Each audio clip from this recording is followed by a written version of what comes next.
这位长史，如果走马上任第一件事就是剪了下。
三郎怎么样？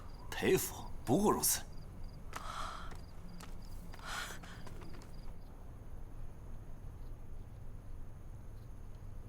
这府衙的人力支出已经是省无可省了，但是在杂物开支上还有不少可商榷的地方。比如这笔墨纸砚、习入之物，虽看似简单，但还有不少文章可做。不知这项开支大约有多少？将近600名。600民。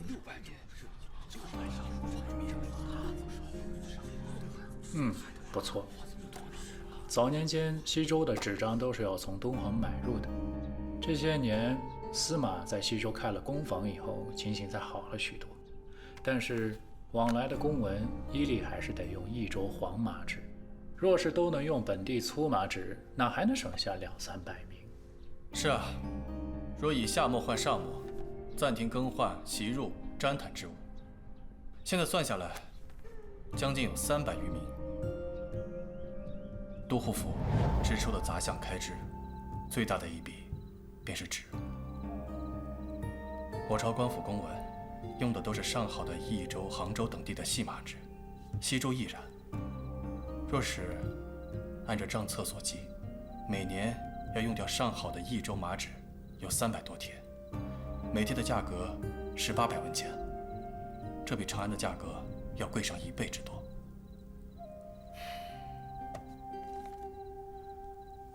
我若是没猜错的话，那屈重玉便想我这2日就提出这法子。等阿紫到了西周，我就只能去求他。如此一来，一则我出尔反尔，威信扫地；二则我欠了他人情，就不得不有求于他了。我若是不去求他，那便得罪了你和安家，更是孤立无援。到时候他自有后手，让我依附于他。好，那便依长史之策。好。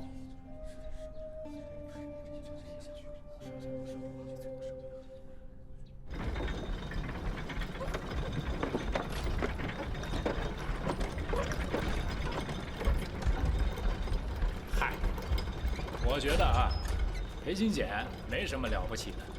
你看，咱们刚把坑给他挖好，他就自己往下跳。此事进展得太过顺利，我想其中一定有蹊跷。雨狼，你想太多了。哎，你看，节约开支这种事儿，无非就2种办法吧。这要么是降低官员的薪俸，但是如此一来，就等于是得罪了西周大小所有的官员，从此以后，他在这官场上那是寸步难行。哎，这其二呢，他就是从笔墨纸张这些小地方入手，但这都是安家的产业，他等于是自己亲手把自己家亲戚的财源给断了，他必然会与安家生出嫌隙来，对吧？与安家生出了嫌隙来，那就等于是与琉璃生出了嫌隙来。哎，这样一来，他刚到西周，整个人就内忧外患。哎呀，这招实在是高啊！哈哈哈哈。哦，对了，你是怎么想到把百三等人，安插到他身边来？这招也高，这招非常之高。你让我安静一会儿。先回去吧。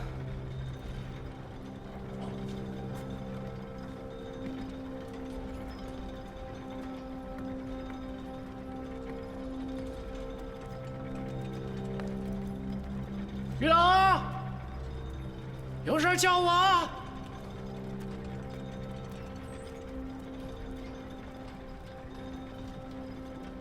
如果白森所报不假，那裴行俭早就知道我的用意。那他今日从容答应又是为何？他肯定做着我不知道的事。在西周，我不允许有我屈崇玉不知道的事。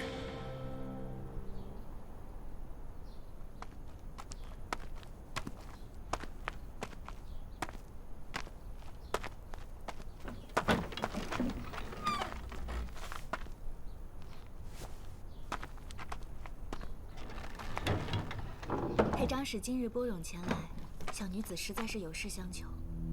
我寻遍西周，也没有阿兄的消息，所以只得有劳长史。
最好的东西都在寺庙。我看有些人家平日做菜的油都用不起，却要捐香油给寺庙。长安人信佛的也多，却不曾到这般地步。柳娘子也常去寺庙。我如今四处寻找佳人，自然要多多求佛祖保佑。要做个虔诚的戏女，可比做个爱下棋的才女容易得多。裴某，劳烦柳娘子了。哪里的话，如无长史鼎力相助，如月一介孤女，要在这西周寻人，谈何容易？今日不下了，裴长史不但长于双陆，棋力更是如此深厚，我便是直白先行，也很难过中盘，还是甘拜下风的好。若是没有柳娘子相助，想必守约行事，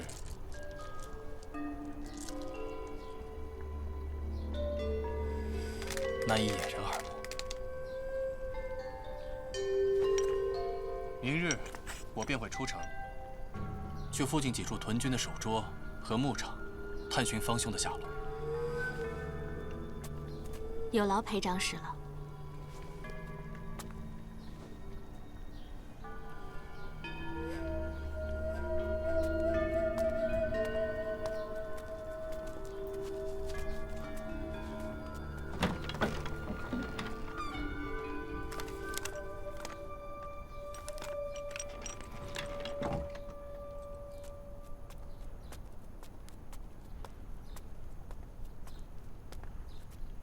裴长史都说了，明日便出城去找方公子。西周才多少人，娘子也莫太忧心了。我看裴长史是位正人君子，必会言而有信的。这位裴长史吗？君子大约是君子，正人却未必。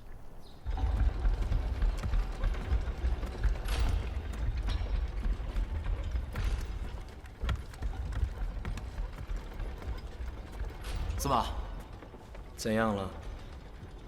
他去了城西，找一个女子下棋闲聊，说是要寻人。还有吗？没了。哦，对了，他说明日要出城，帮娘子寻人。盯紧他。成，那我先回去了。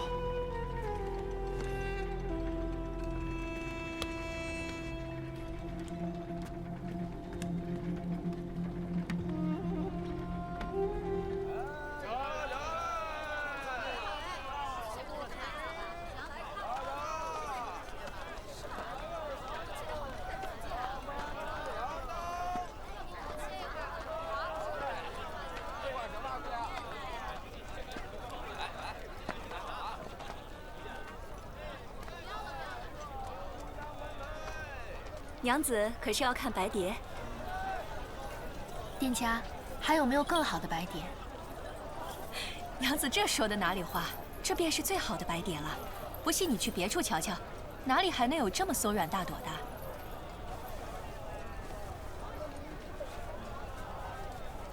您为何不把这白蝶里的籽去掉？娘子，你不是西周人吧？这白蝶去籽是何等费力的事情，我要是有那把子功夫，定是要拿去纺布的，怎还会拿来这样卖？这白蝶如何卖啊？便宜得紧，这是上好的白蝶，8文一斤。你拿来给下人做做冬衣冬被，是最好不过的了。在西周，这白蝶平日里都是用来做礼絮的。是啊，没有去籽的白蝶，做衣服被子的礼絮那得多沉啊！店家，你这儿可有织好的白蝶布？白蝶布自然是有的，只是价格略贵了一些，15文一尺。15文一尺啊？15文一尺，40尺一匹，也就是要600钱一匹，比西周的生绢和绸缎都要贵出一大截，更别说和长安的去比了。若加上运费，这么一匹白蝶布，在长安要卖出定制佳鞋的价钱来才不赔本。娘子有所不知啊，这白蝶布啊，织起来是极其难的，也就是我们西周城的一些贵人，爱用这白蝶布啊做脸巾和袜子，故此才有巧手的妇人给它纺浆出来，所以啊，这价格才会如此的昂贵。要不您进去看看？来，里面请。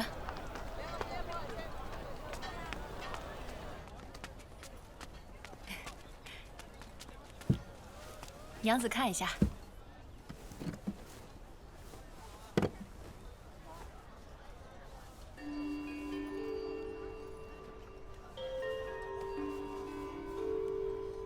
这白蝶布和我当年在宫中看到的完全不一样。店家，这白蝶布怎么这么粗糙啊？手感只比普通的火麻布略好一些，更别说和丝绸去比了。还有没有更好一点的白蝶布？更好的那就只有细白蝶布了。可是这细白蝶布的织法在我们西周已经失传多年了。近些年，我们西周的司马呀，也是为了完成他母亲的遗愿，四处寻找会此技法的人，可是都没有找到。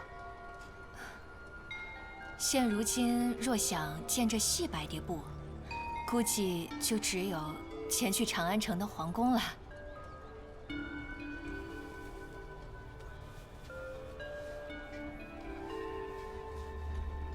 这里的竟是我西周仅剩的所有的细白蝶布。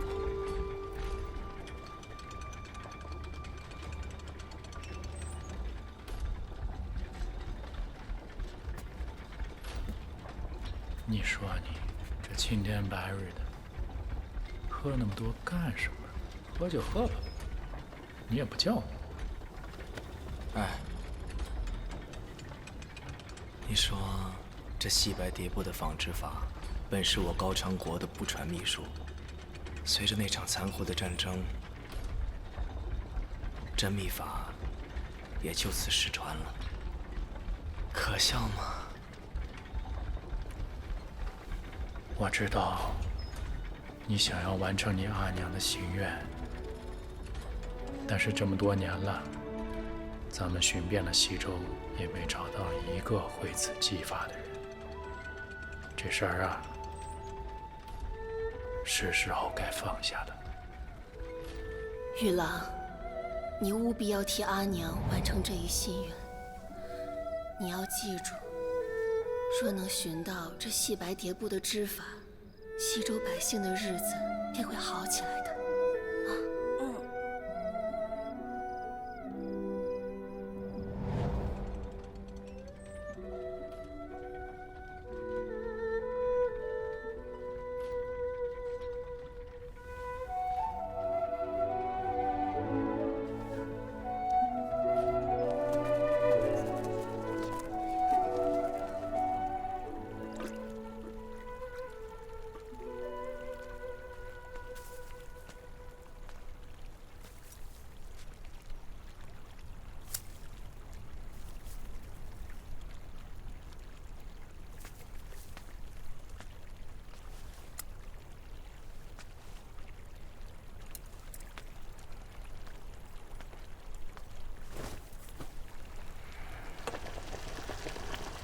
3费。水费如榆木，微有声为1费。圆边如泉涌连珠为2费。腾波鼓浪为3费。以上水浪，不可食也。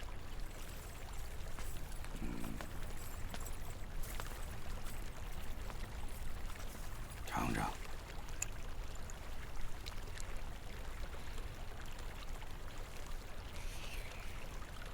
怎么样？比阿娘煎的还是差了一些。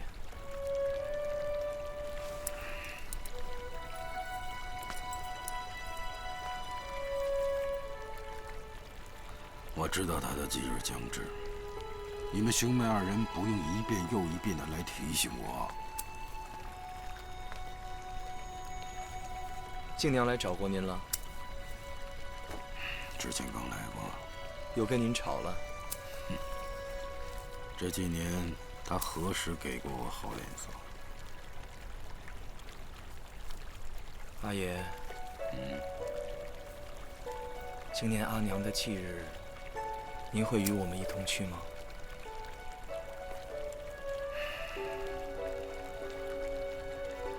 不去。我想，他也不愿看到我。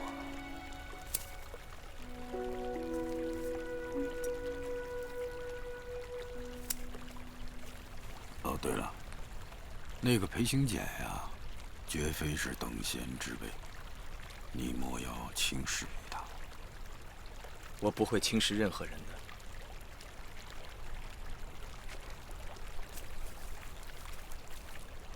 长安那边是不是出了什么事？您不愿意告诉我？什么事情也没发生，我告诉你什么？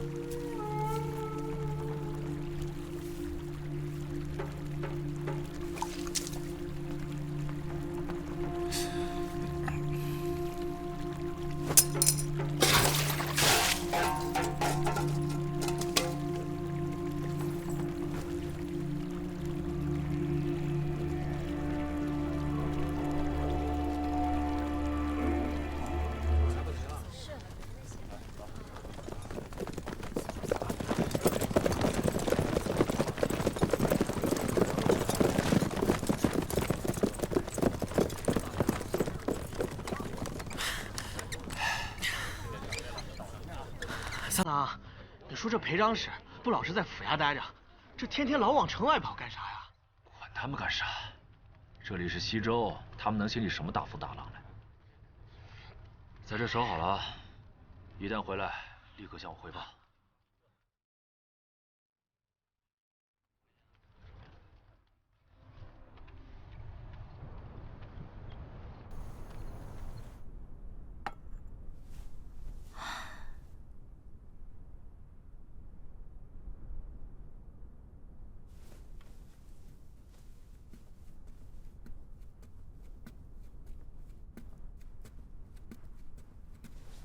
让库迪夫人酒后了。屈娘子若有事，那我不妨改日再来。不是的，我家娘子她怎么了？我家娘子她正在厨房大发脾气，奴婢去了几次，都没敢进去通禀。如此，你不妨带我去看看。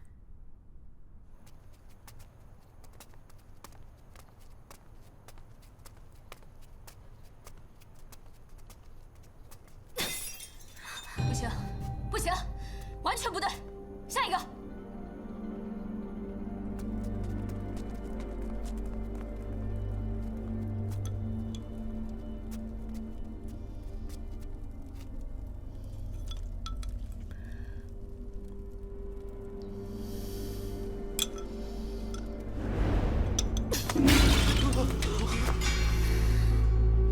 每年临近老夫人忌日之时，娘子经常会像今天这般乱发脾气。可以在曲府当佣人，想来也颇有厨艺。可不知为何金娘如此挑剔，竟仍不满意。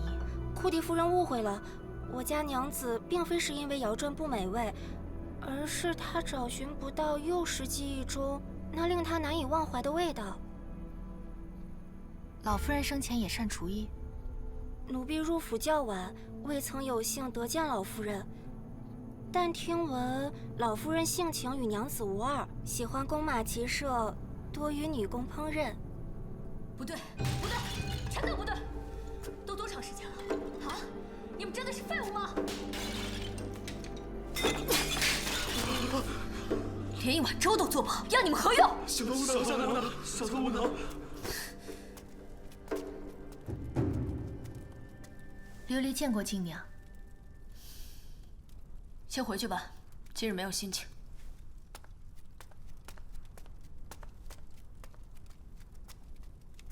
夫人，这里有没有西周特有的大云和伊贝母？有的。夫人，您这是？你帮我取一些，磨成粉。嗯。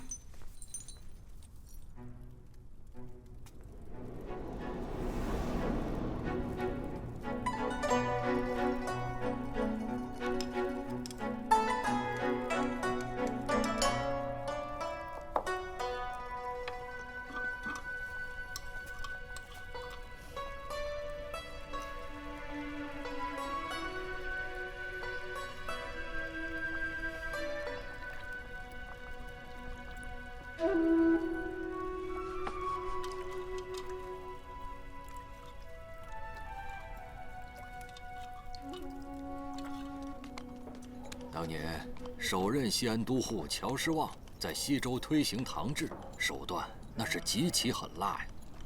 长史您是刚上任，今日又是微服前来，西周多年的疾患其实就在赋税和征调，城中立市坊，乡村皆均田。政绩报上去啊，皇帝自然大悦，可西周百姓却是苦不堪言呐。哦，长史这边请。按我朝制度，每户丁男授田100亩，每年纳2担粟的租，2丈绢的调。此外，还有每户要交的地税。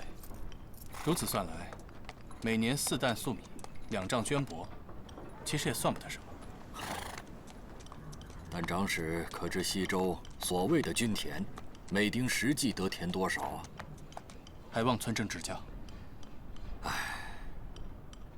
这西周5县18乡，平均算下来，每户丁男可用的耕地，多则10几亩，少的才10亩左右啊！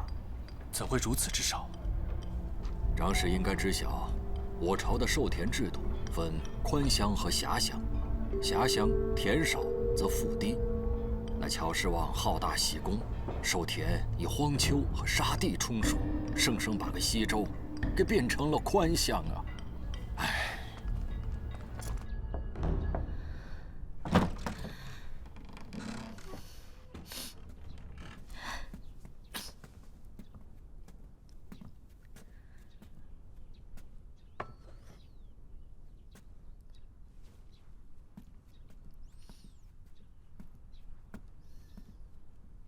方才在静娘的厨房内见了如此多的珍馐，自己竟也馋了。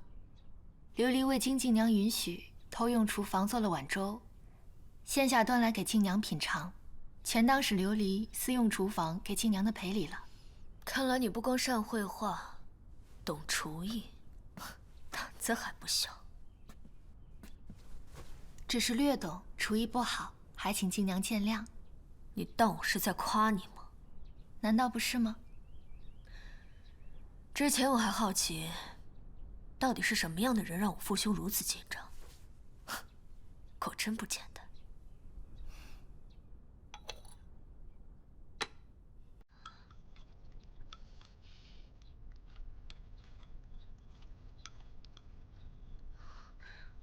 这味道，小时候我总盼着生病。因为只要一生病，阿娘便不会计较我闯的祸，还会亲自熬粥喂我吃，别提多高兴了。后来我就总问她，为什么她熬的粥味道会这么香？她才告诉我，秘密啊，就是这西周特有的大云和伊贝母。我想你母亲是西周人，在你病的时候，她也会在粥里放一些的。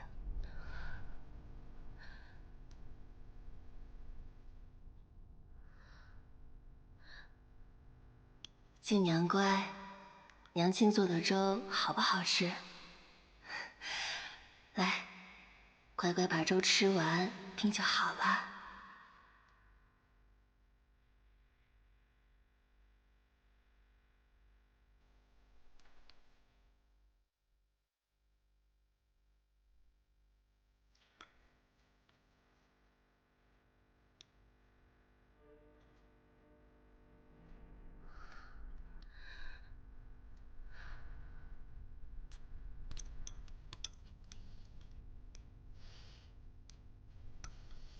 我阿娘自小在西周长大，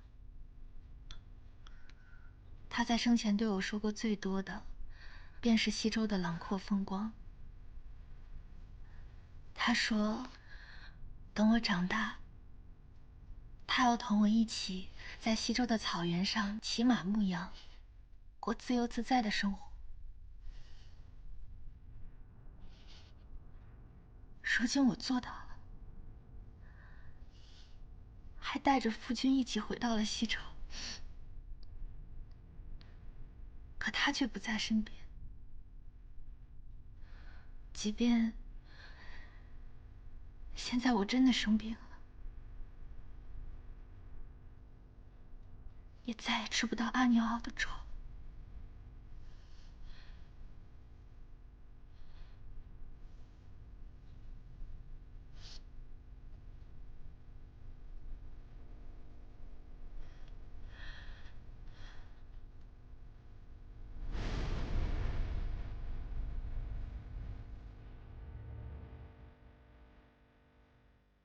西周啊，自古耕地难得，又加之贞观年间，大批的边军和流民不断的迁入，那土地自然就愈发紧张了。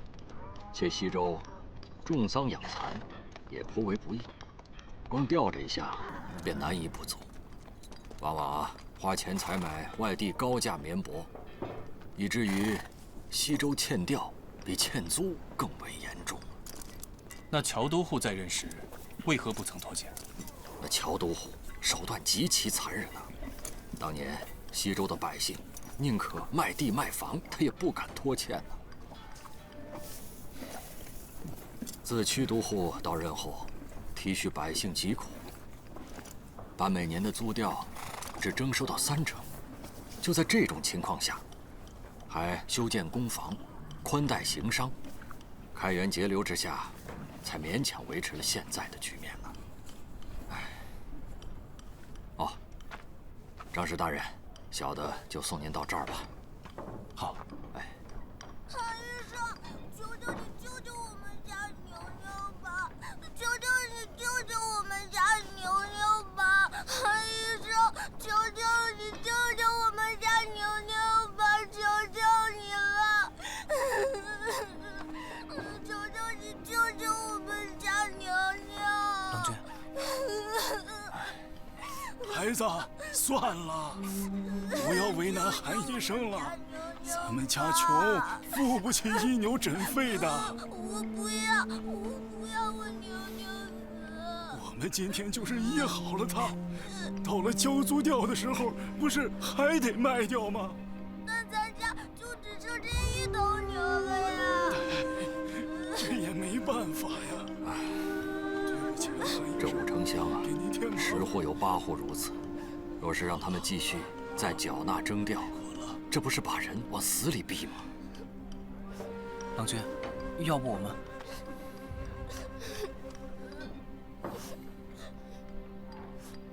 韩医生，求求你了！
不必送了，明日啊，我还要来给你画雕呢。行，那我就不远送了。琉璃，今年还有何事？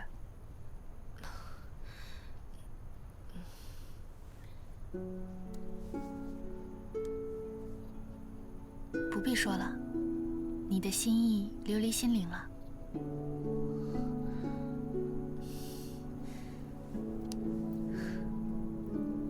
我能为你做的事不多，你自己要小心一点。这里是西周，我父兄想做的事情，一向没有人可以阻止。如果你想让裴行俭活得长久一些，就叫他少插手政事。西周不需要一个能干的张氏。我知道了，谢谢你。快下雪了，早点回去吧。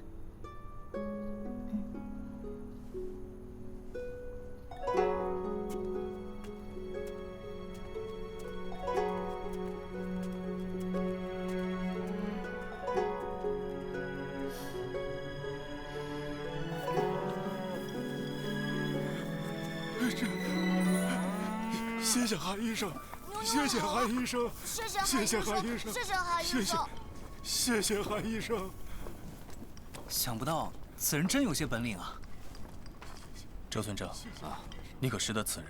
哦，他呀，名叫韩景之，我们大伙呢都管他叫韩四，在西周啊也算是一号人物。他出身医学世家，却父母早亡，平日里呢以这个兽医为业。他这个医术啊是出奇的好，人呢却又出奇的怪，家呢也是出奇的穷，孤家寡人一个，平日里呢也不修边幅，也不与邻里往来。西周人呢请他医治牛羊，他10回啊倒有6、7回不去。我们这些穷苦村人要是请他呢，哎，他拎上药箱子就走。当然了，这出诊呢，每次的出诊费几乎就要不回来了。1日2次，早晚各1次，3日可好？这可是欠着吧。谢谢韩医生，谢谢韩医生。韩四啊，这位是西周新上任的裴长史。不认识。哎，你。咱们家的牛好了。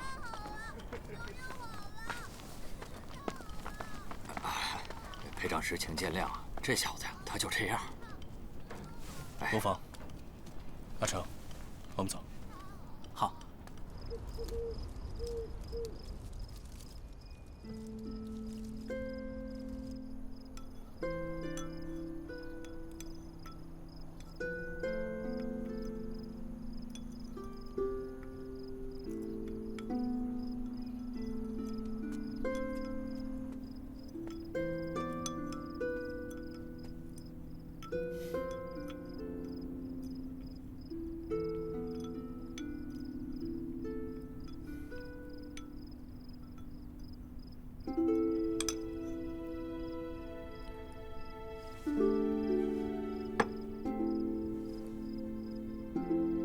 好一幅美人平城图，我真想多看2眼呢。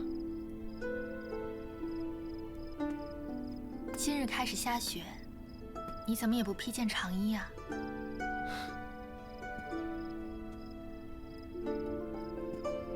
是啊，西周下雪的时令比长安早上很多，我竟不曾留意呢。阿娘生前只说着草原的辽阔，却不曾说着西周的冷冽。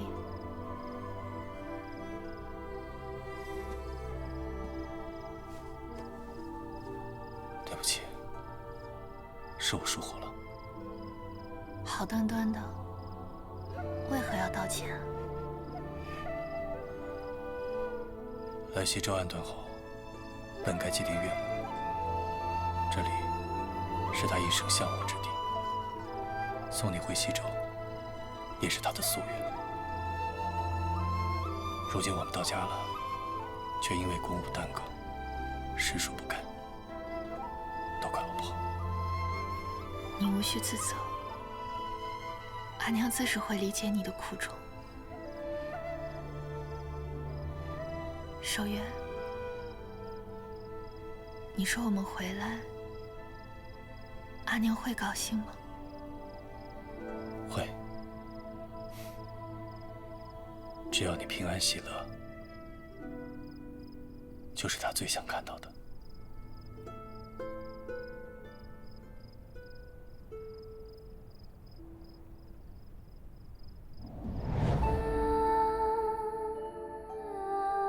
阿娘说，高昌是她的故乡，才是世间最美的地方。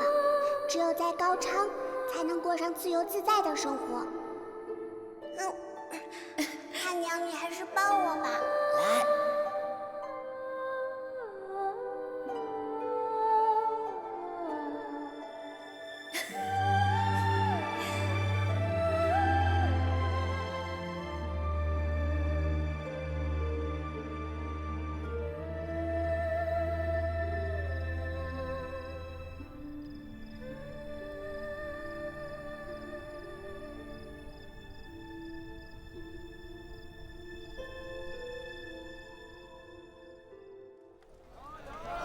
娘子，看看我们西周的梨吧，又甜又脆呀！您看看这个，多谢。您闻闻。您不要啊，那您慢走啊。我看你跟掌柜攀谈都聊了些什么？啊，随便闲聊两句。这里的绵薄价格大概是长安的2倍，酱醋价格相当，盐却比长安便宜1大半。此外呢，熟米、面粉等物各有高低差价。当然了，这挂锅野味也是相当的物美价廉。新官上任，考察民生啊。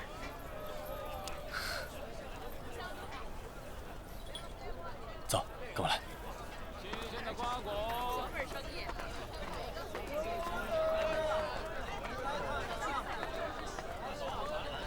慢点。谢谢掌柜。慢走。哟，客官需要点什么？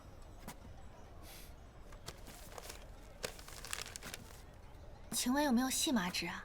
啊，客人有所不知，这本地的粗麻纸啊，便宜又耐用，一贴才55文，一管笔15文，上墨140文，下墨才10文，都是便宜又好用。老板，哎，这佛经怎么卖？哦，厚度不同，3至10民不等。这么贵啊？这佛经啊，都是用上好的细麻纸。如今这读书人多金贵啊！将这佛经一字字的抄讲下来，又花费了多少时日和心血，这价格已经十分公道了。原来是字值钱。哎。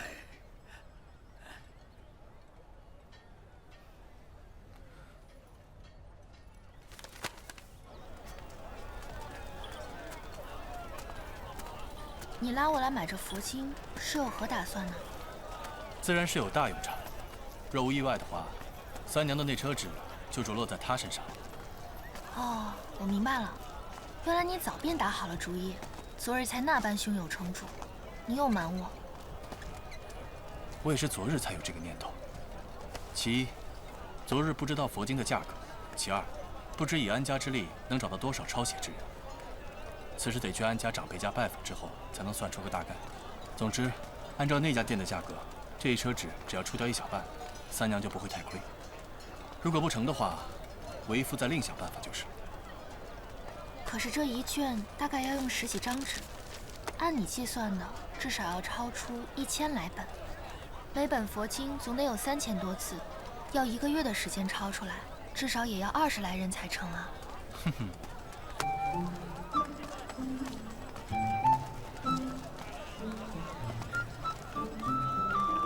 你慢走啊！我有何事瞒着你？那你有什么办法？你为什么不告诉我？到时候你就知道了。哟，裴郎君、库迪娘子，今日2位又有暇来侍方啊！